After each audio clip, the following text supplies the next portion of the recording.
Welcome. Welcome to Switching Reels. I was going to say that.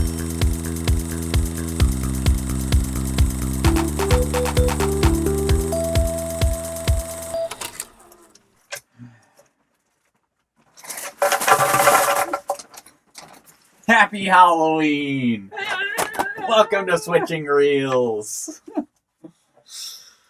We have candy and beer. And we have candy and beer. I hope that at some point you two have at least candy. I'm not much of a beer bloke. I'm not much of a candy Bloke. Connor. I'm not. My name's not bloke. My name's Trenton, and this is Connor. Yeah, and Again, it's welcome to Switching Reels. yeah. This is our bonus episode, so we're a little more lax. Yep. In this one. And it's Halloween. And it's Halloween. Which means I picked out a horror movie for us to watch that was not on the top 250 list. Yeah. I have already been able to tell that Are there you horror are. movies on the top 250 list? There are. There are a few. And most of them rank in my favorites. So, you know, the ones that we're watching are not going to be as quality, but I will say, despite your apparent reaction to this one, it is one of my favorites. I can see why. This will be in the thumbnail for sure, so you already know what you're watching, but we watched Scream today. Yeah, we did. Which try not scream. Which But I don't a know what little emotion bit prompted it. a little bit of background on this. This was one of the movies that made me realize that I actually loved the genre of horror instead of just being like, oh, I like a few horror movies, but those are the exception of the rule. Because like I had seen The Shining, I had seen Alien, and I was like, oh, I love those movies, but it's not representative of the genre. No. I watched this and went, oh, this is great, and I love this. And I don't know. There's probably a part of me that realizes that it's not a perfect 10 when it comes to technical. I will grant that probably a large portion of that is some of the acting. And also, she said no. And not Dewey. That's what his name was. I will say this is one of the movies that made me fall in love with the genre. Good. Which is why we watched it this year instead of me putting it off. We did watch a musical last year. So, we did. That was very kind of you Yeah. to do for the first year of horror movies. And that one's basic. We said it in the episode. It's basically not a horror movie. No, it's basically not a horror movie. It's a nice musical, weird movie. Yeah, it's a violent tragedy. It's a violent tragedy, which most horror movies are. Yeah. I Yeah, thought it was Dewey. you did. You said it out loud during the movie. I guess this is the spoiler wall. Or at least 30 seconds ago was the spoiler Okay. Before we get too far, what did you think of this? Because I've basically been speaking your opinion for you, and we have not talked about it. No, totally. It wasn't bad. They come out punching and they never stop punching. I think it's exhausting. To me, it's a lot of punches you gotta sit through while you're watching this movie. Mostly stabbings, actually. You had a lot of stabbings to sit through. Overall, were you feeling positive or negative about this movie? I wasn't wearing overalls, and I would. Nah, it's a middleman. -5 to 5 minus 0.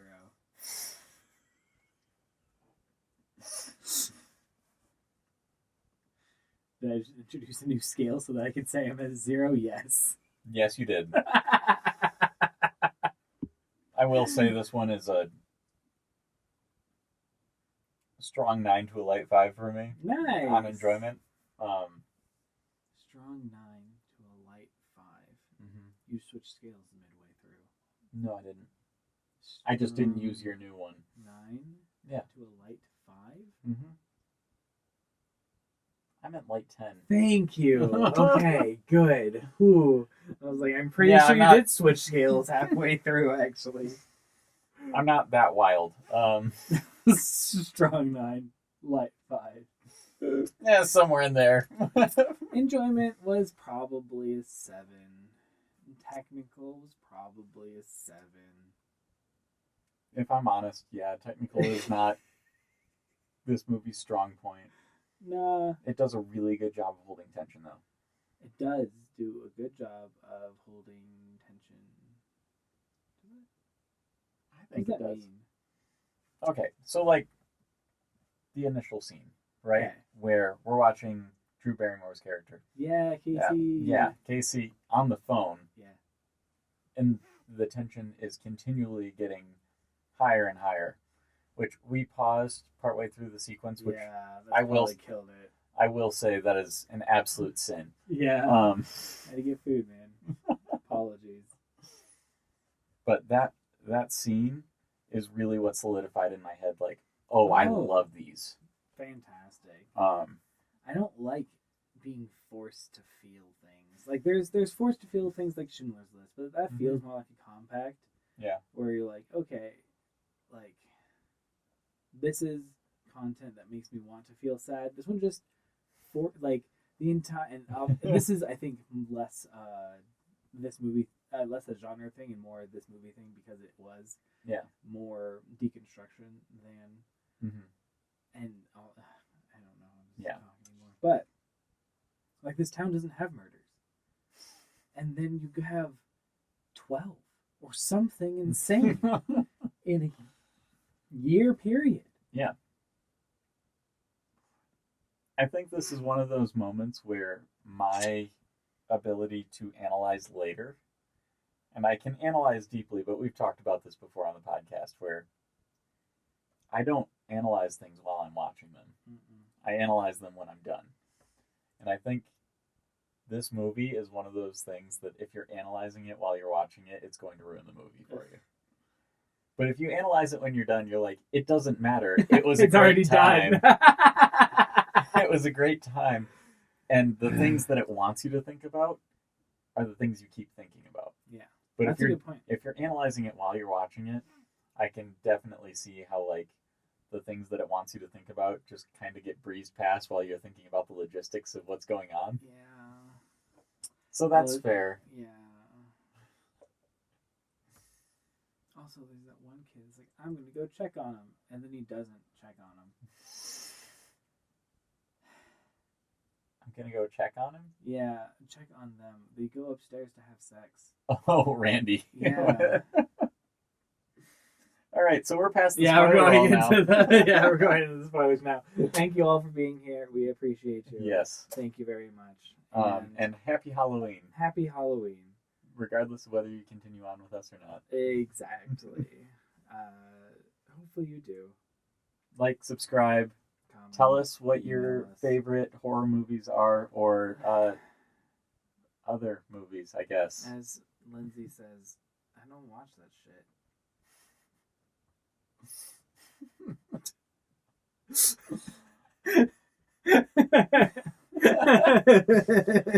So I'm genuinely curious. Your opinion of this does seem to be far more negative, at least to me, than you're communicating. It's complex. You know, I have the nice rational side of my brain that's like, no, it was actually fairly well put together. Like, you weren't able to go and guess the people at the end. Yeah, you were trying. I was trying real hard. Normally I'm pretty good, you know? Like, there's some things that I see, and we've commented on that before, but this one threw me for a total loop. Yeah. And that was really good. That was really nice. Roger Ebert said something similar, so you're in good company. Roger who? My goodness, Roger Ebert was one of the, like, quintessential film critics of basically from the 60s through the time he died. It was like 5 years ago. Was he Craven? What? No. Never mind. Wes Craven directed this movie.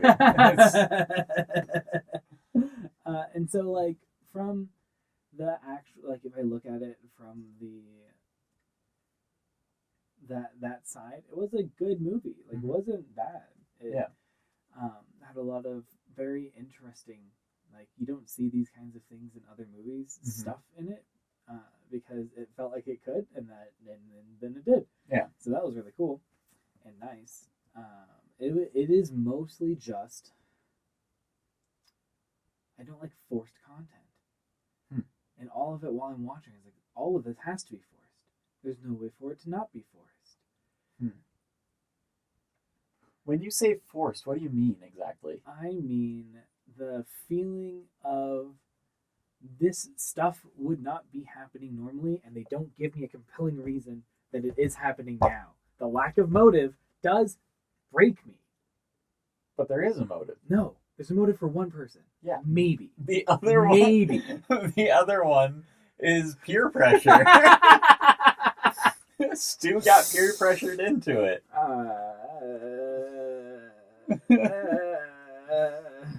It is weird that you have a problem with the motive specifically, because that is one of the things that it's talked about like in the movie. It's talked about in the movie. It's also one of the things that's praised most when people talk about, like, I've heard a lot of things about the movie and how it's just kind of by the numbers and that kind of stuff. But most of the things that are like, but the one thing it did that was really cool was establish an interesting motive for the killers.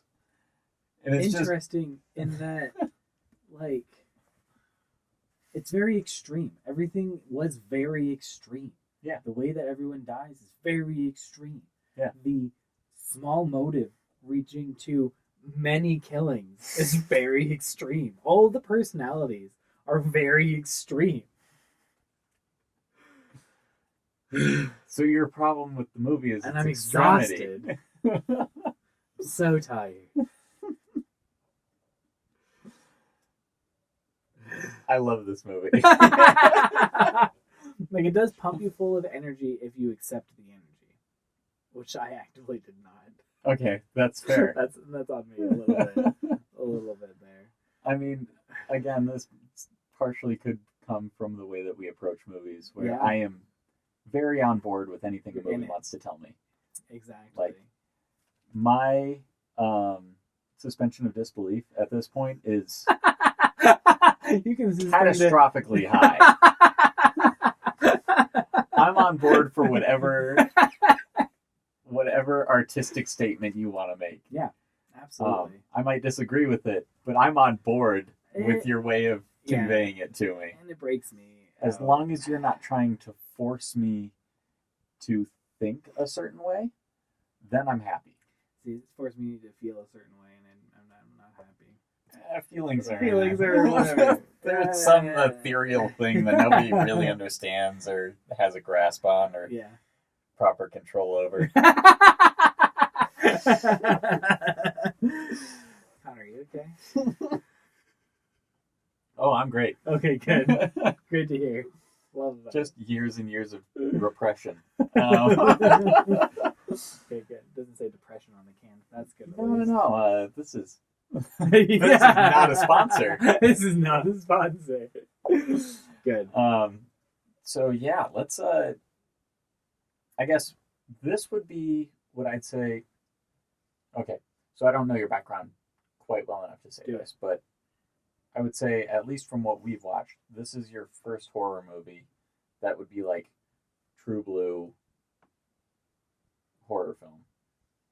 I'm trying to think if there were any before this that I would have watched, because because there aren't any on the list. My family isn't exceptionally horror, and neither is my wife's family. So yeah, they're my in-laws too. Exactly. So I've had arguments about the value of horror movies with them. That makes complete sense, actually. So I don't think I would have sought them out.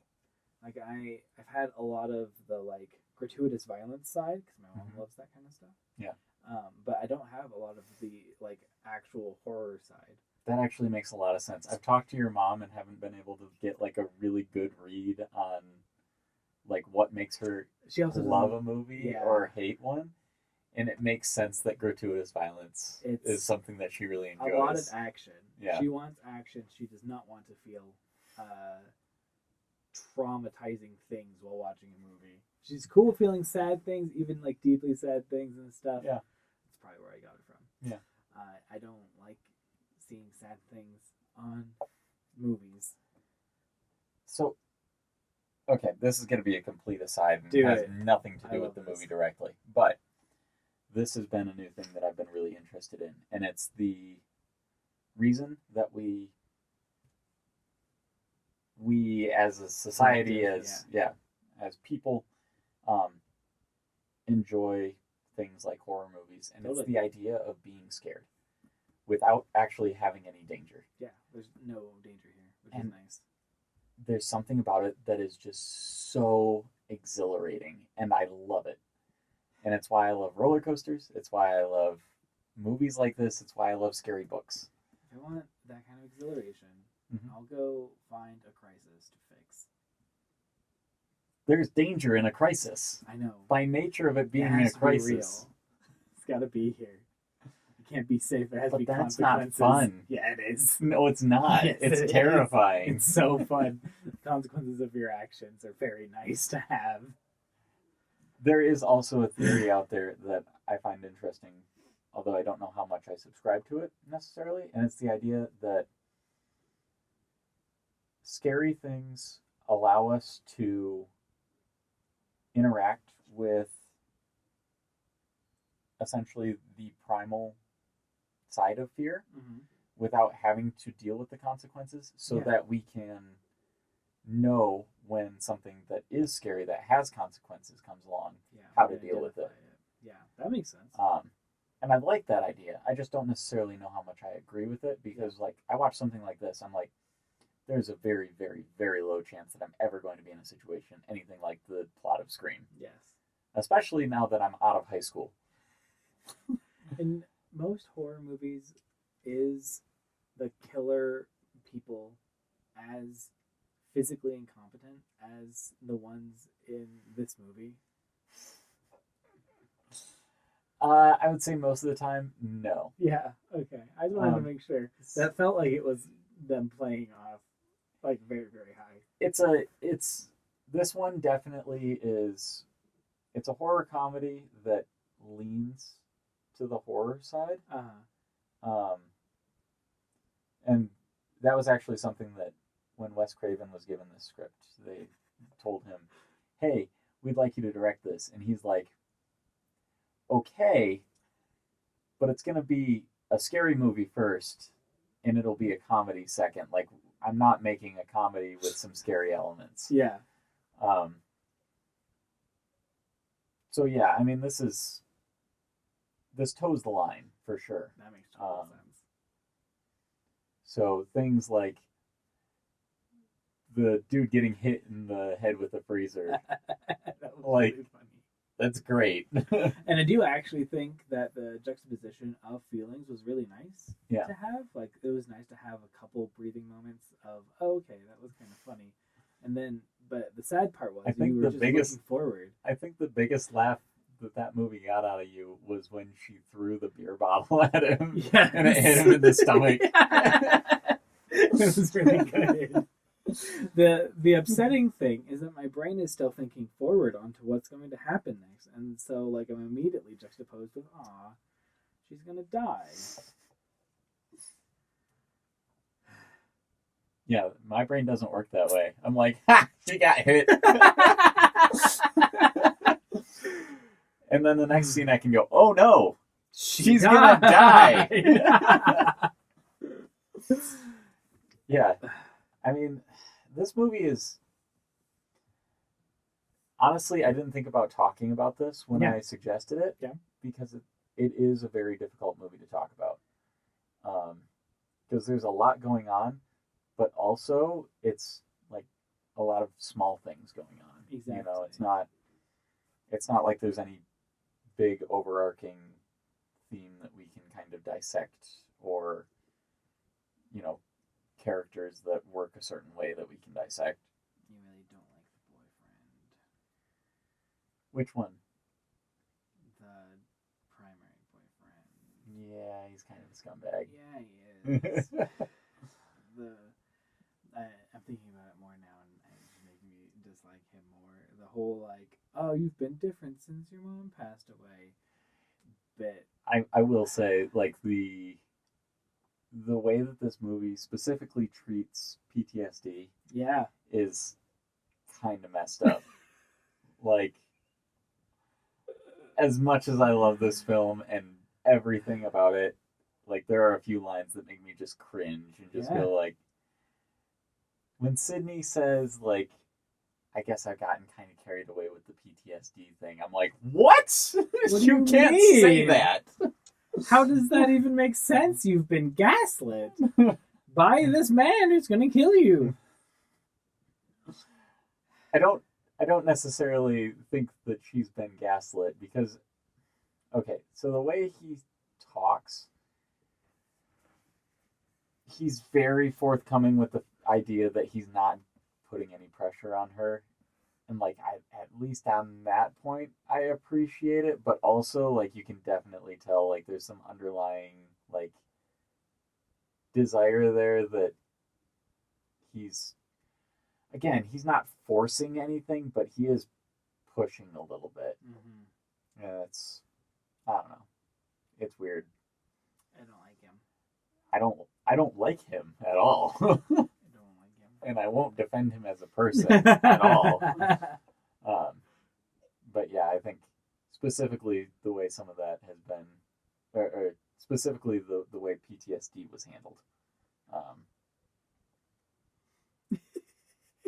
Just, yeah, not good. It's an older movie. Like, there's something to Yeah. be said for that. Not to say that it was a good way of doing it, but it's understandable. Yeah, Back then. yeah, I think When was this? 90. sometime in the 90s. Yeah. Yeah, I don't know. 90s. Which does also partially explain why I like it, because Yeah, you I'm like partial most to of the anything in the 90s. Yeah, you like all 90s Which is things. weird. It's like nostalgia for a time that I literally can't remember. Literally can't remember. I was born in 97. Exactly. I did not live through the 90s. Like, I have maybe a couple of 90s memories, and that's it. Yeah, I have maybe one. Yeah. I remember vaguely a birthday, but it could have been 4, and if it was 4, then that was 2000, and Exactly. we're already into a new millennia, let alone decade. But yeah, I mean, I guess this movie is so weird to me because it feels like a relic. Mm-hmm. It feels like a flawed film, but it still feels perfect to me in some ways. I'm so glad. And I don't understand what those ways are necessarily. No, and I feel like I can resonate with that at least a little bit. Like, it is one of those movies that you would watch and then have fond memories about. Mm-hmm. You know?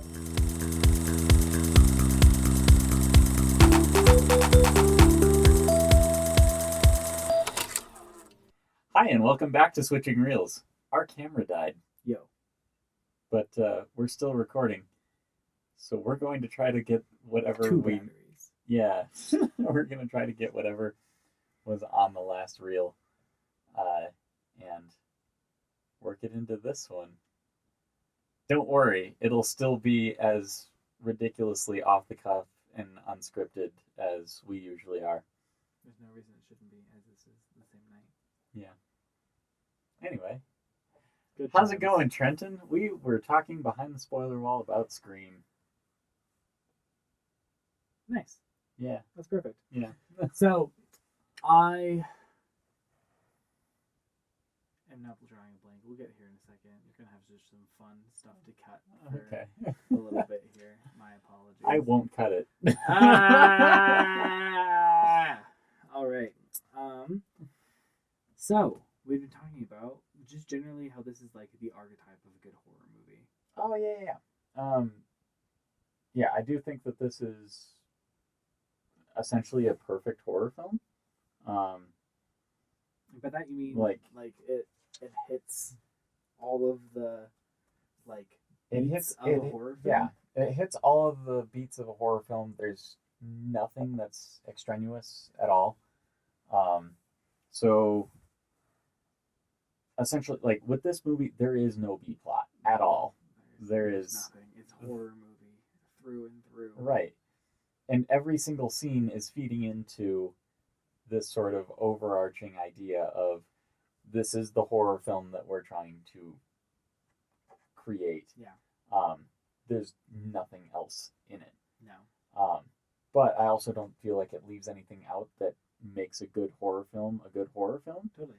And so I guess that's part of the reason that I feel like it's the perfect horror film, despite the fact that it's making fun of the rest of the genre. Horror films. That's fantastic. So yeah, I mean it does hold a very strange place as I think the best meta commentary on horror films as a genre, and also is one of the best of the genre. And I can like looking back on it, like it is a really, really good movie. I could see how you would watch this and have a sense of nostalgia for the first time that you watched this. Even if I probably will not have that same feeling. Yeah, I mean, I'm sure I said this earlier in the episode, but like this was the movie that made it click for me. Yeah. That I love horror films. Maybe don't love. I like them a lot. Yeah, no, totally. They hold a they hold a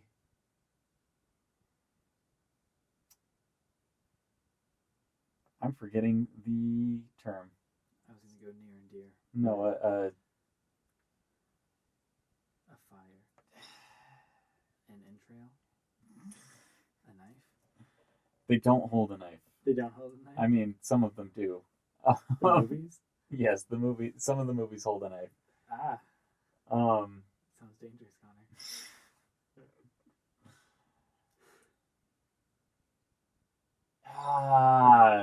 You'll come up with the word here in a second. Are there themes in this? I would say if there are, they're pretty nihilistic. I don't think that there really are a whole lot of themes to this. I mean, the idea of this movie is that there are killers, and we have a hero who wants to not be killed by the killers. Like, and that's a pretty tried and true method of doing, like, specifically, like, teen horror movies. Yeah, no, totally. She's the only one that does a good job at it. She's very proficient. Yeah, and we will be watching Halloween at one of these episodes eventually. And that is what sort of codified a lot of the rules that Randy's talking about and that kind of thing. It's hard for me to separate this movie from that one. Yeah. In some ways, because I watched them on the same night the first time I saw both of them. Oh, interesting. Because you were saying this is one of the first movies you bought. Yeah. I bought this Halloween and 28 Days Later. And 28 Days Later is so completely different stylistically from both of these films. Are they all horror? Yeah. Oh, cool. 28 Days Later is a zombie movie, though. Nice. But Halloween is sort of the slasher movie that created the subgenre of slasher films. Yeah, it's lots of slashing. And this is sort of the movie that was like, hey, you know all of these films that Halloween sort of birthed? They all have this sort of like connective tissue that we're going to start poking fun at. Like, it was, looking back, it was kind of a very fortuitous couple of picks that I made on that one trip to whatever grocery store I ended up buying these from. Yeah. But yeah, that was, and I did not have the money to do it then. Nice. Like, I was broke. I was in film school when I did this. Yeah. Well, that was like 6 years ago? 7? Oh, I don't even know, man. Yeah. It's a hot sec ago. Yeah. It was before I knew you. It was before I knew Trinity. That's crazy.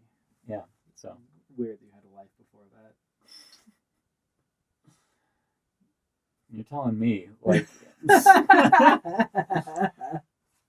having a wife who knows, like, what someone else's life that you are now friends with Yeah.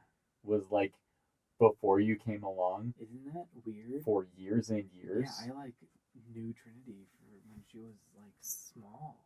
Yeah. She was not tall. She's still not tall. Oh. It's okay. I won't have to cut this out. She knows I make those jokes. Exactly. I make them to her face. Yeah, it's But yeah, getting back to Scream. You saying you like some screen time? What? It's like screen time. Scream time. You know what? I think maybe we should have just, when the battery died on the camera, we should have just let it go.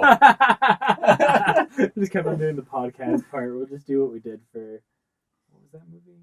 Pulp Fiction. Pulp Fiction? Yeah. Yeah. There's a lot of images of Scream killing people. Who's Scream? The one characterization of the ghost. You mean Ghostface? No, he's Scream. No, he's Ghostface. Sorry. He's actually Father Death. According to the costume. According to, what's her name? IMDb.com. No, the girl. The Lawrence. Huh? Penelope. No, the one that goes out and gets the beers, and she's dating Stu, and Oh, it's like Lauren or Tylen or... oh, Tylen was really close. Is it Tatiana? No, it sounds like a male name. Kind of. Like it... I don't know. Comment below what the name of this character is that we're spacing. Yeah. Because one of us has only seen it once before, and the other one has been drinking beers through the entire thing. No. Anyway, she goes up to him and is all like, "Oh, Mr. Ghostface, sir, please don't please don't kill me. I want to be in the sequel." But no, officially his name is Ghostface. Oh, that's funny. Yeah. Okay. So He screamed. Yep.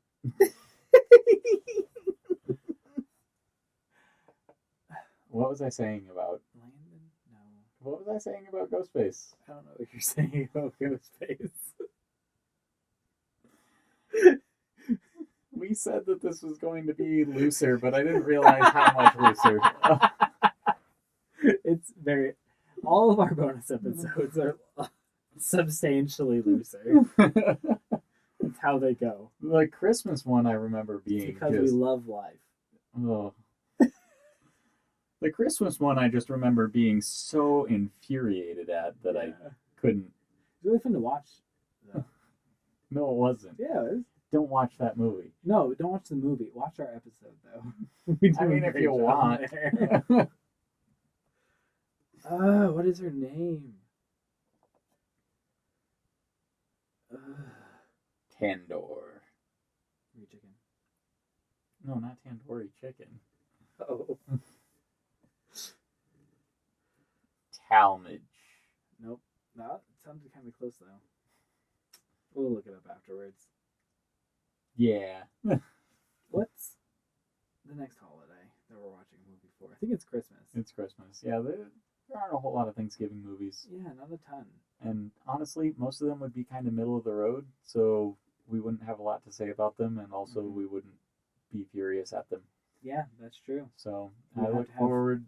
Extreme emotion. I good. look forward to our Christmas episode where Kai and I will have a great list for you. Oh no. I'm thankful that Die Hard is on the top 250 list because that way we won't have to watch it for Christmas. Good point. Because as I've said on the podcast before, Die Hard is a Christmas movie. It's just not a good movie. Yeah. Like Forrest Run. So I've got a friend that I talked about the podcast with, and he's like, that was the moment when I knew that we have very different taste in movies. When you Because I mentioned love that. Die Hard. That's And I'm like, fantastic. I just can't get past the dialogue. Have you seen Die Hard? I've seen 2/3 of it. Okay. That tells me that your memory is fuzzy enough that you can have a bit more of an objective perspective on that film when we go into it. I'm stoked. I'm going to try not to. No, you can be me. In this case, it would be great. Every once in a while, you have to have just one that you dislike. It was like with Forrest Gump, you know? Like, I didn't mind that movie. It was pretty good. I'll be honest, I've probably been a little bit harsher on Forrest Gump than I should be, but At the same time. it still doesn't belong there. Yeah. It's just good. Just good. Whereas Scream is a masterpiece. Of something. Yeah. Probably horror. Film. It's a masterpiece of film. I only expect to pay like $25 for this at a steakhouse. Is that if you're at a cheap steakhouse, that's a pretty decent cut. Exactly. If you're at an expensive steakhouse, that's not a very good cut. Exactly. If you're at a really cheap steakhouse, that's a It's prime exquisite. cut. So I'll let you, dear reader, figure out which one I mean. Oh my! All right. Talk to y'all at Christmas. Yeah. How do we end this? Horribly.